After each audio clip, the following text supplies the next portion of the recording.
எவனொருவன் தன் உரிமைகளைத் தற்காத்து இருக்கிறானோ, யாரொருவன் பொது விமர்சனத்திற்கு அச்சப்படாமல் நிற்கிறானோ, அடுத்தவன் கைப்பார்ப்பு இன்றிப் போதிய சுயமரியாதையுடன் இருப்பவனே சுதந்திரமான மனிதன் என்று டாக்டர் அம்பேத்கர் கூறிய பொன்மொழி. இந்தியா சுதந்திரத்துக்குப் பின் மக்களாட்சி கொண்டுவர விரும்பினர்.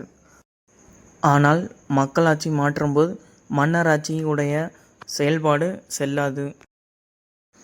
அதுக்கு முறையாக அரசியல் சாசனம் வேணும். இந்திய மண்ணில் முதல் சாசனம் எழுதத் துணிந்தவர் அம்பேத்கர். இந்தியாவில் இருந்து அமெரிக்கா சென்று முதல் உயர்கல்வி படித்தவர் இவர்தான் அம்பேத்கர். முதல் விடுதலைச் சட்ட அமைச்சராகவும் இந்திய அரசியல் சாசனம் தந்தையாகவும் விளங்கப்படுபவர் அம்பேத்கர். இவர் சீர்திருத்தவாதியாகவும் சமூக சேவையின்றி மக்கள் மனதை வென்றவர்தான் டாக்டர் அம்பேத்கர். இவர் சிறந்த எழுத்தாளராகவும் சிறந்த பேச்சாளராகவும் மக்களால் அழைக்கப்பட்டார்.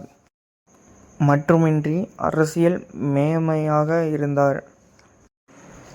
அம்பேத்கர் மத்திய பிரதேச மாவ் என்ற இடத்தில் பிறந்தார். ராம்ஜி பீமாபாயின் 14வது குழந்தையாக பிறந்தார். 1891 ஏப்ரல் 14 பிறந்தார். அம்பேத்கரின் தந்தை இராணுவ ஆசிரியராக பணிபுரிந்து வந்தார். அவர் வசித்து வந்த மோ என்ற இடத்தில் இராணுவத் தலைமையாக நடத்தி வந்தது. எனவே அம்பேத்கருக்கு இராணுவ இடத்தில் ரொம்ப தொடர்பு உள்ளது.